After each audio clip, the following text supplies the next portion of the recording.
Mary Lou McDonald, Sinn Fein leader, thank you very much for joining us for our first of our series of leaders' debates for General Election 2020. To start off, I can imagine you probably didn't want to spend the first week of the campaign dealing with the Paddy Holohan controversy, and I don't really want to spend a lot of time in this interview talking about it either. But the first question I had was, after the comments about the Taoiseach and his blood and being a family man came out, why did it take until the second day when the comments about women came out for disciplinary action to be taken? Like, was there nobody in Sinn Fein who was willing to sit down and listen to the entire episode of that podcast? Well, I'm glad that I'm the first, the trailblazer in your series. So, look, you're right. Of course, I didn't want to be dealing with the issues around Paddy. I mean, you never want to be dealing with utterances like that from anybody, much less one of your elected representatives. On the first occasion when the remarks were made in respect of an Taoiseach, I thought that they were clumsy, that they were offside, and of course they had to be apologised for.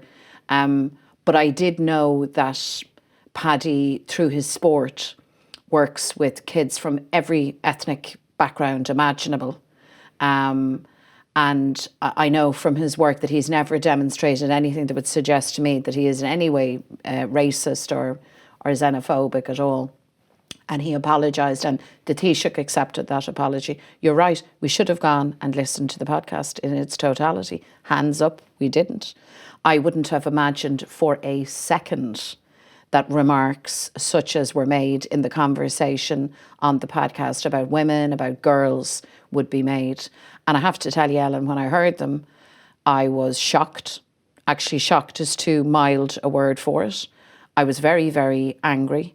And I was actually upset. It upsets me to see two men in conversation, having a conversation like that about women and girls and violence and sexual violence. And it's absolutely unacceptable.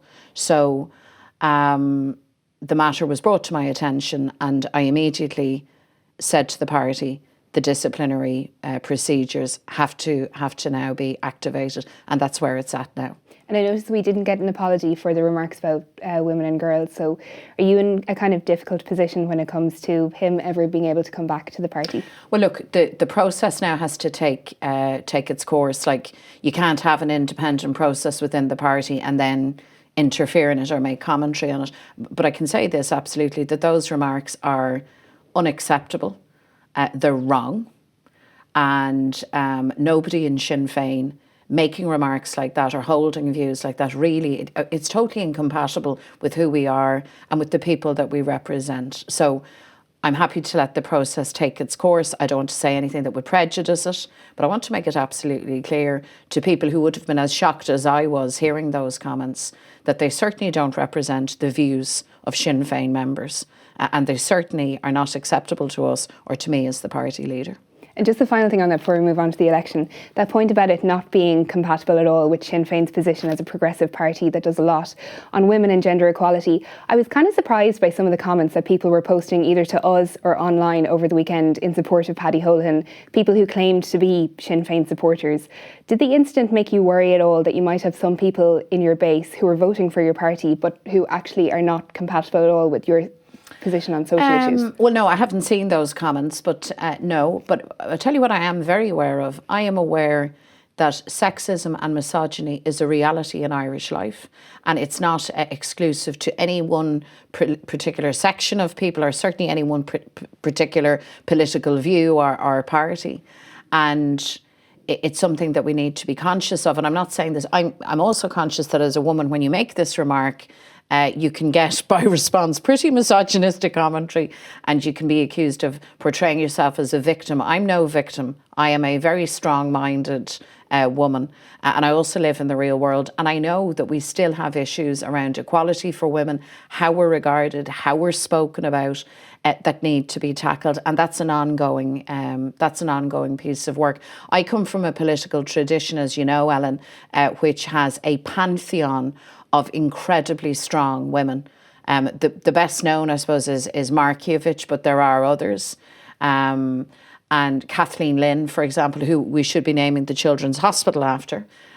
So you come from that tradition, but you're always conscious that, you know, society is not equal. and still there are big hurdles for women. So within our own party and our own politics, I will of course always challenge and always assert, the politics of feminism, because I am a feminist, but the politics of equality, which is probably more clearly put and understood, because this is about having respectful dialogue about everybody. It's about recognising women, being respectful towards them, but also men, and just creating a conversation in which people can have different views and can be critical. There's lots of people, I'm sure, who are critical of me. That's 100%. There may be people who are critical of you when you broadcast your material. I'm sure you'll concede that that's 100%. But there are lines that people shouldn't cross, in the interests of decency and the kind of the way in which I think we would all like to carry and conduct ourselves. This general election campaign started almost immediately with Fianna Fáil and Fine Gael both making very clear from the start that neither of them would go into government with you. Why do you think that is? I think it's because they've had it all their own way for almost a century. I think it is because they want to shut down and dismiss politics that is different or challenging. I know certainly in the last Dáil, in this confidence and supply arrangement, the political establishment, which is Fianna Fáil and Fine Gael, managed to take the government benches, but opposition also. And that was a very, very clearly, to my mind, a strategy to shut out or shut down or minimise all other voices. I think in respect of Sinn Fein, I think they know that far from being not fit for office, that we're very, very fit for government. I mean, there's no fair-minded person who's going to suggest that people like Pierce Doherty, Louise O'Reilly, Owen O'Brien, David Cullinan aren't people who are more than fit to take on the challenges and to actually bring a new energy and a new dynamic to government, not just politics. And I think that's why they don't want us in. I mean, why would they? They've had a cosy consensus. They've played the game of almost, pass the parcel, political pass the parcel between each other, Fianna Fáil and Fine Gael. Of course they don't want Sinn Féin in. They don't want a real challenge to them. And let's face it, they have had decades. They've had every opportunity to deliver for the people, them and the other parties. The only people who haven't had the chance is Sinn Féin. And I know increasingly out on the campaign trail, people are saying that it's only fair that everybody is heard, including Sinn Féin. And lots of people are saying to me, you should be given a chance. I mean, everybody else has had that chance. There's no reason, and in fact, it's unfair to try and lock Sinn Féin out of the conversation and out of government. I mean, yeah, like if I was in Sinn Féin, I too would.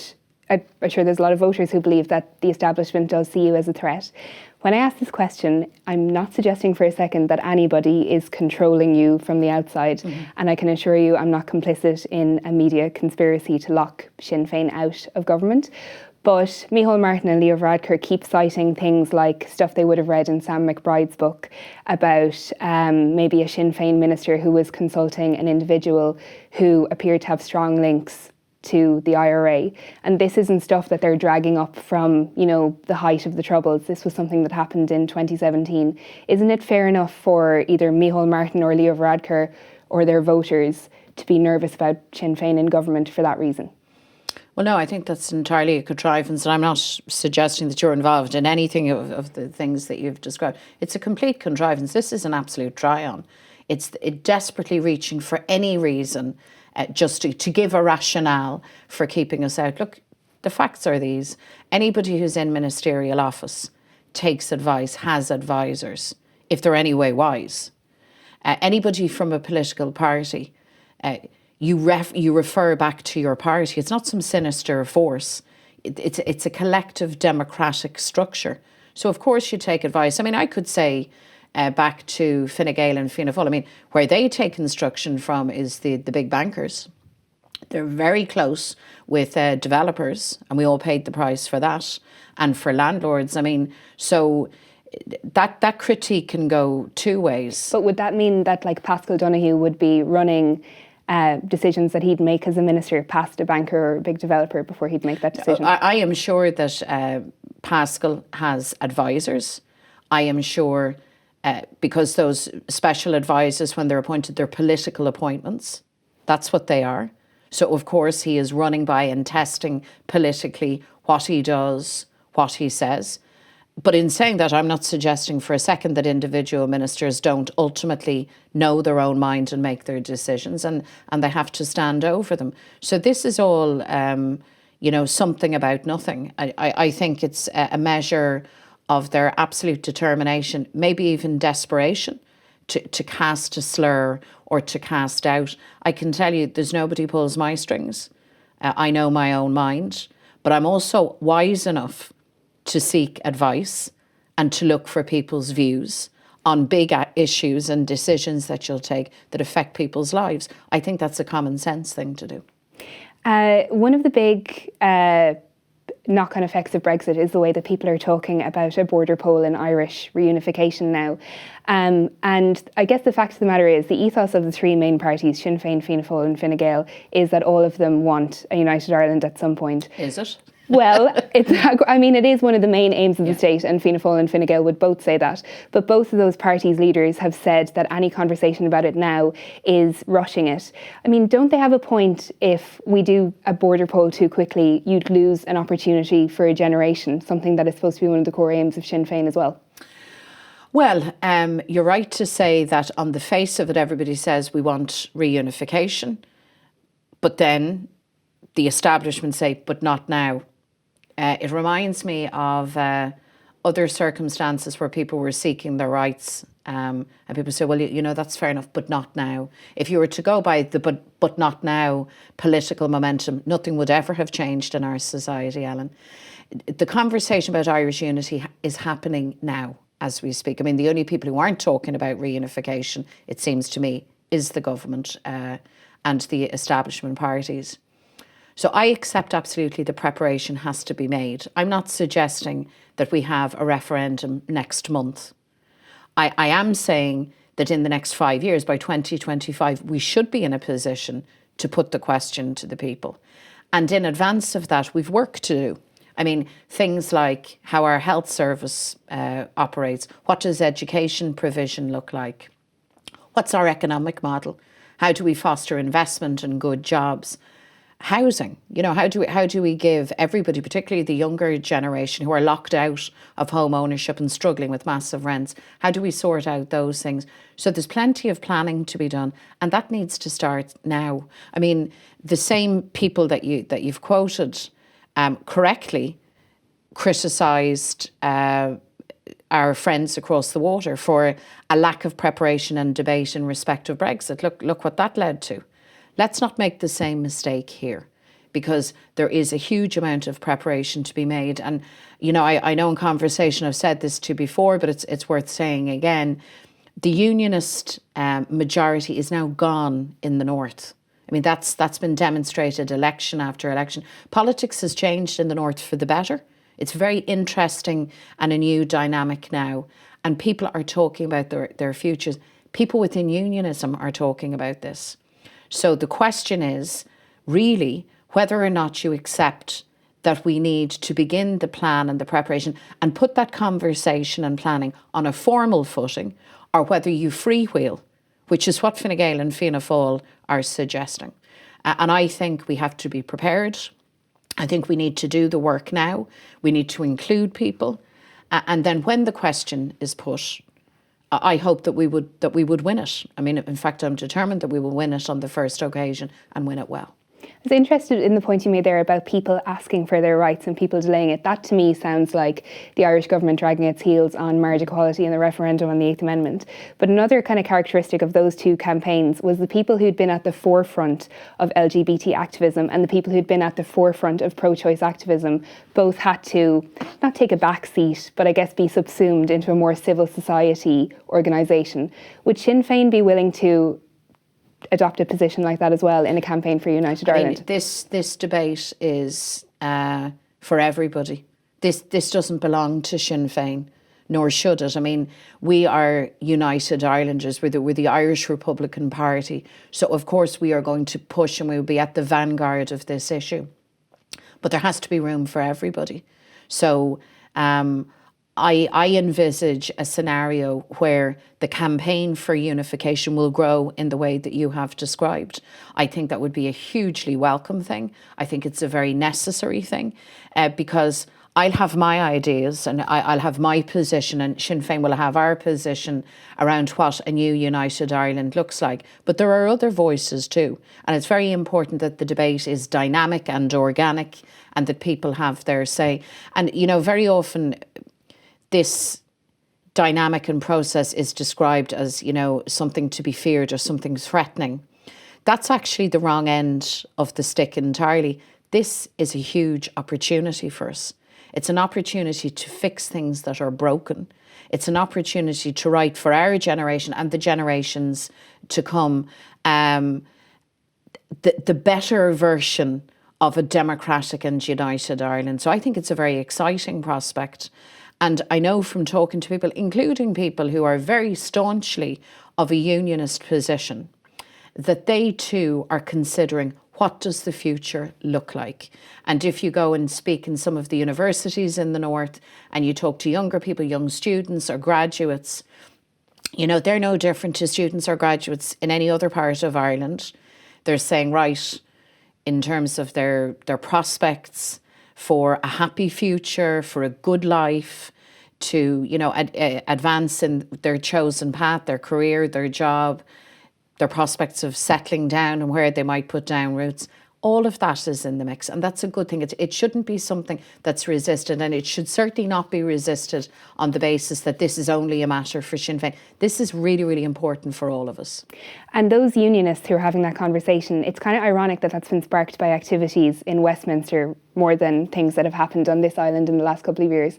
Have you ever considered sending a thank you card to Boris Johnson for everything he's done for the campaign for Irish reunification? Indeed. Well, I hadn't thought of that, but now that you've suggested, I don't think you'd be expecting a thank you card from me. Look, there's absolutely no doubt that the I suppose bombastic approach of the Tories in this scenario has certainly, I think, put up in big lights for people that Irish interests are damaged by partition. And it exposed a massive vulnerability, which has always been real, but hasn't really been highlighted or spoken about, which is that so long as you have a partitioned Ireland, you have a weakened Ireland. So long as you have a part of the country that is, for whom decisions are taken from afar in London, in a parliament at Westminster, with no real interest in Ireland, that you leave yourself very, very vulnerable. I mean, people who live in the north know this, of course, and they know it not least because they've endured 10 years of Tory austerity.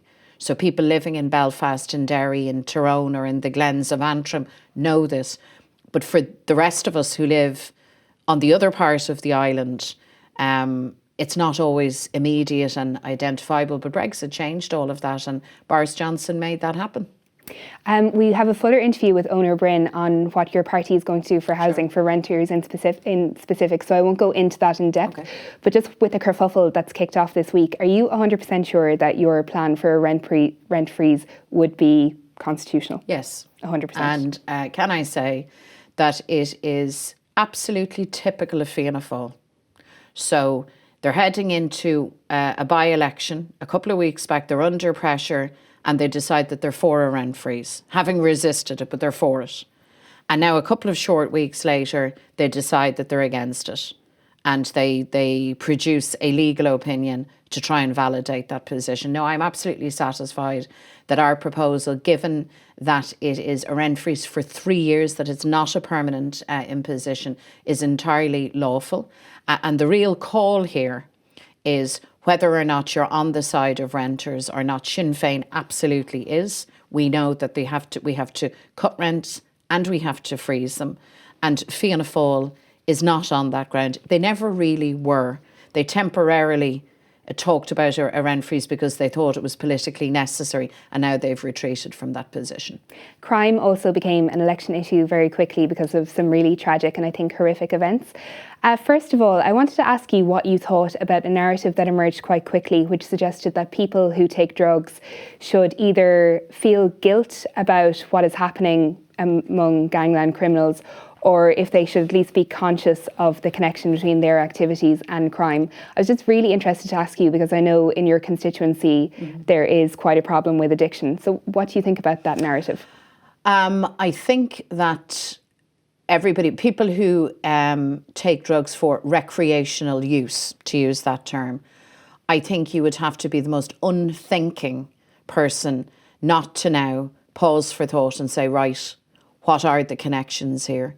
When you hear stories of the most depraved violence, dismembering a 17-year-old child, for example, I think anybody who takes recreational drugs needs to now pause and think about what they're doing and the possible connectedness of their behaviour with those that are involved in this kind of violence.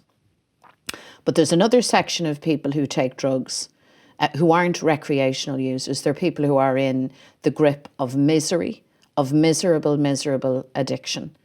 And we need to intervene there to break that cycle. And that's complicated because it's related to poverty, it's related to exclusion, it's related to things that just happened pure chance in some cases in people's lives. It can be related to health issues, physical and mental. So that's a whole other kettle of fish. And I don't think that there was a suggestion, but if there was, that section of our people are in their misery are responsible for the activities of thugs and criminals. I don't accept that at all. And as with many of the big issues that we face in a society, they rarely have very simple one-line solutions. They're invariably complicated and have to be come at with a view not to make headlines or to be sensationalist or even to point the finger, but to actually make things better and to find solutions for people. So, for example, in my own constituency that you reference, yes, from the 1980s, there has the heroin epidemic ripped through the heart of Dublin City. And the consequences of this have echoed down the generations. And we still have a huge problem with people, with dealers dealing with impunity in the full light of day. Everybody knows who they are and where they are, and yet they carry on. And then with people who are living a life of absolute misery and enslavement to drugs. And what I can tell you is that we haven't got the policy mix right in terms of how we attempt to break that cycle. One of the things in talking to activists who live in the inner city is that the focus on recovery to some extent has been blurred. And that's not to talk about abstinence or anything as hard-edged as that, but certainly policy needs to be geared in a way that assists the person, the human being, to recover to the fullest extent that they can and to live the fullest life that they can. You look at people who are on methadone for their whole life, practically, their whole adult life in some cases. And you say to yourself, that's not right. That's not where we need to be. I know that's a very long answer to a very complicated question, but I did see myself, and I heard some people get quite defensive and say, well, hold on, I'm not responsible, because I take or consume whatever. I'm not responsible for the thuggery. And of course, directly you're not. But I think you need to think about that. And not just about the thuggery and the viciousness of the recent violence, but think about the wider social consequence of what's happening. It's a big discussion that society needs to have. And it's not just politicians, because a lot of the wisdom on this issue won't necessarily come from politicians. It'll come from people on the ground, it'll come from activists, it'll come from service providers. And the system needs to learn how to listen, to really listen, and not to just give lip service to people who know exactly what's going on the ground. And on the broader issue of crime then, as I understand it, the position of Sinn Fein in 2016 was in favour of the abolition of a special criminal court. And now you're calling for a review. I'm just trying to understand why that is. Does that mean that Sinn Fein thinks that it can't come up with maybe a better entity than the Special Criminal Court, which obviously requires reform. But that's the best way to go, you think, now? I wouldn't put it that way. I would say that we recognise a number of things. Firstly, that when these instances of the most gross violent crime happen, they're on the news maybe for one evening, 2 evenings, or 3 evenings on the evening time news, and then they fall off the agenda and the public mind moves on. But you see the communities in which these things happen. There's no moving on for those communities. And people I know live in fear. I mean, I know with the events that happened over the last number of days and weeks, people are afraid. So we have to respond to that. We have to ensure that people feel safe, but that people also are safe. And therefore, we need to look at everything. In the first instance, the resourcing of An Garda Síochána. I mean, you've heard yourself, they're telling us they don't even have the basic equipment that they need. We know that the last government and the one before shut down Garda stations, that community policing was decimated, the drugs forces were decimated. So what did people think was going to happen? That was always going to end badly. And then we need to look at the courts. And we need to ask ourselves, what is the best way that can bring a solution to these matters? So we've argued for sentencing guidelines, bigger resources for the courts. And we also accept that there have to be special measures in circumstances where these so-called gangs feel that they're untouchable. And we need to review that. Bear in mind, we have special criminal courts now, and yet what happens on our streets is still happening. So I think that needs to give everybody pause for reflection.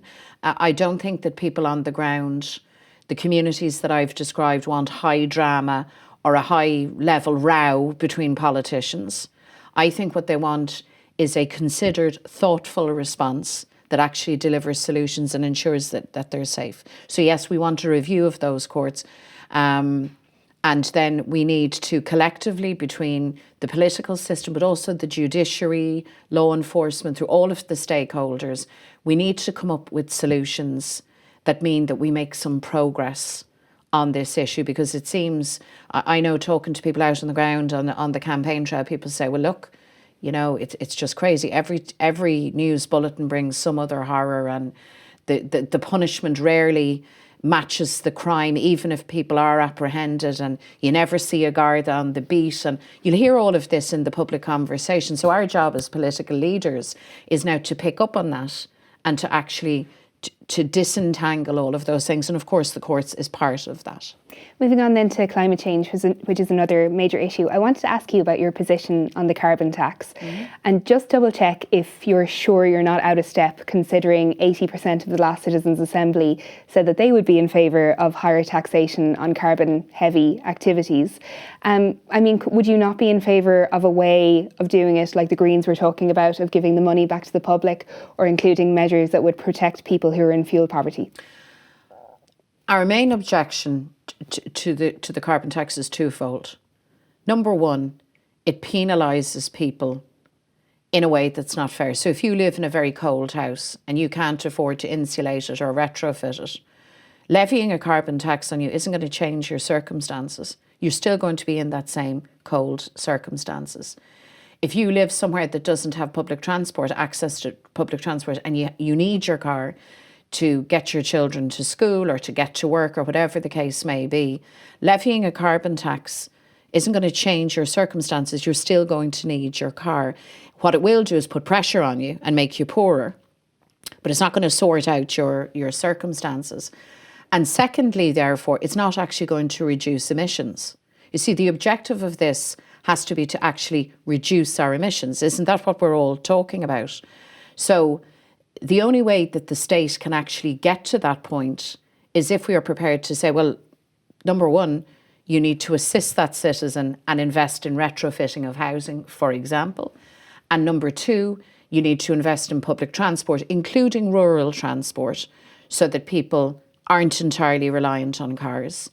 And if people remain reliant on cars, you need to invest and ensure that electric cars and other alternatives become a viable, affordable option. You see, I think there's kind of a reflex in the political system to say let's just show that we're doing something, anything. And so they've reached for the carbon tax. But the reality is, if you're not going to tackle the systemic issues, if you're not going to go after the big polluters and the big corporates, then in my mind, you're not actually serious about really tackling the climate change agenda. And I know the Citizens' Assembly deliberated on matters. And if you were in circumstances where we didn't have cold, badly insulated homes, if we had, top of the range insulation across the board, if we had world-class public transport, if access to new modes of transport and technology was universally available, then you would have an argument around a carbon tax. But is anybody suggesting or saying that that's where Ireland is now? Because we're not. No, I don't think so. And I think, a lot of people, including the people on the left and people who are running on a green agenda, would suggest that it has to be tackling bigger corporations as well. But there also is a requirement to change some of our behaviour. Personal behaviour, yeah. Yeah, and I heard Pascal Donoghue saying around the time of the budget, almost suggesting that maybe they were afraid to go higher with the carbon tax in case they had a repeat of water charges. I'm not arguing for the reintroduction of water charges, but I'm just wondering, has there been a knock-on consequence to that movement, which means that it's going to be tougher for any government to introduce an environmental tax in future when we're going to need it even more? I see it differently. I think any government is now on notice that they will be challenged by the citizens if they introduce matters or taxes that are unfair. You see, I don't think there's a big resistance in the population to do right by the environment or climate. I mean, anyone who has family living in Australia looked at what was happening in terms of the bushfires and encroaching in on Sydney, the suburbs of Sydney, in horror. So people have a consciousness, including rural people and farmers. So there is a social consensus that this is a huge issue and that we need to tackle it together. But there is, correctly in my view, an absolute resistance to government that wants to lazily pass the buck and pass the bill to ordinary people. So we have to change our behaviours, that's for sure. But if you are that person living in that cold house, how is a carbon tax changing your behaviour? You still have to heat your home. You still have to stay warm. All that carbon tax will do is drive up your bill. It's not going to reduce your emissions, but proper investment in retrofitting will. So we need to be more thoughtful about this. I think the fact that the parties unanimously, it seems, were shouting for a carbon tax, I don't think that demonstrates their commitment to a green agenda or a determination around climate change. I think they were reaching for something that ticked the box and said, yes, we've dealt with that. And I don't think they should be let off the hook just quite that easily. I wanted to ask you a question about wealth inequality, because I read a report this week which says that Ireland has, I think, the 5th highest number of billionaires per capita. We have 17 billionaires living in Ireland. Do you think it's moral for billionaires to exist, or would you be in favour of taxing them into extinction? Well, I mean, you can't make them not exist. Every person has a right to exist. The question is it moral to let them off the hook in terms of their contribution to our society and to our tax take? And the answer to that is no, it is not moral to give breaks and to give a Bible to billionaires and to the very wealthy. And I say that not from a position of begrudgery. You see, anybody who has, worked very hard, who has been lucky, who's talented, who's been successful, I say fair play to them and more power to them. But you have to pay your taxes. And we live in a society where we understand that the services that we need, the roads that we drive on, the rail that we wish to invest in, the health services that we need, the educational opportunities that we want to afford to our people, they all have to be paid for. So your taxation system has to be on the basis from each according to their ability and to each in according to their need. So it's always assumed, by the way, that very, very wealthy people resent being taxed. I think you should do a survey of them and ask them straight up, these small 17 billionaires, these small coterie of billionaires. And I mean, if very, very wealthy people are hung up about paying their fair tax, I mean, tough. I think that's desperate. We all have to pay our way, and it's only fair in a society. But generally, people respond positively to things that are obviously fair, and it's obviously fair that very wealthy people pay their fair whack. And in these circumstances now, where we've been listening now for 3 years, more than 3 years, to the narrative of economic recovery, it's also equally only fair that people who are under pressure get a break, and that they get some recognition and some breathing room in terms of meeting their bills and living a decent life. And just finally then, you spoke at the start about the frustration from your voters who want you, as you say, to be given a chance to govern. At the moment, can you name one party that you would be happy to have as a coalition partner? I will seek, after the election, and the people have had their say, to deliver a Republican programme for government. And any party, any independent, any individual who is interested in delivering on that, I have an interest in them. That sounds like Fianna Fáil and Fine Gael. Well, no, I mean, politics is wider than Fianna Fáil and Fine Gael. There are many other parties and alignments. I mean, we have to do first things first, and we have to allow the election to actually happen.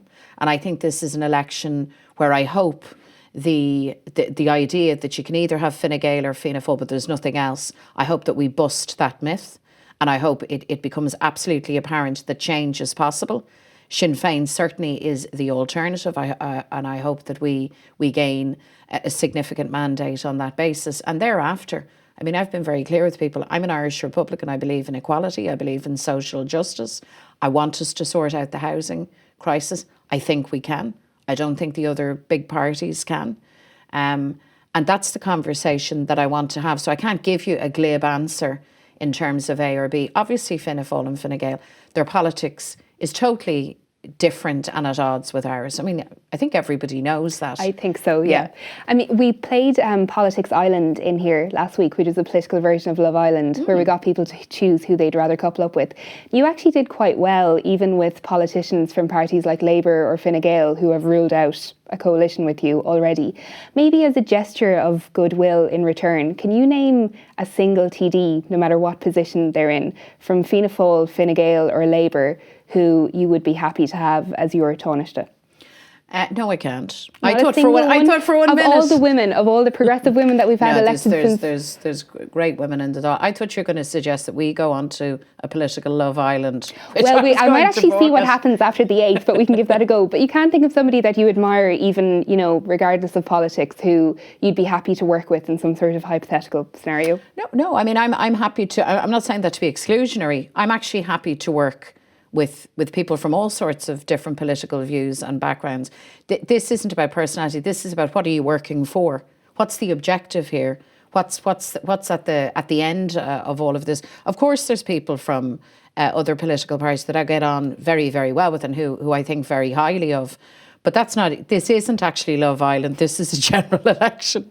So it's not, that doesn't really count for anything. What counts for people is, what's the common purpose? So can you actually agree with whoever it might be that you are going to deliver 100,000 houses over a 5-year period, that you're going to look after renters finally, that you're going to put money back in workers and families and younger people and lower paid workers' pockets?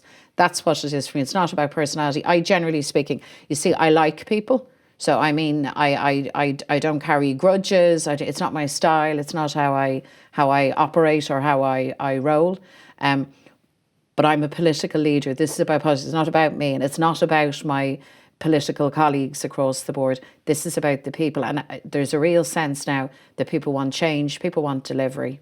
And we're the people to do that. Okay, well, if you need it, we still have the inflatable palm trees. You need to work something out after the 8th. Well, I'm relieved to hear it. Mary Lou McDonald, thank you very much for joining us.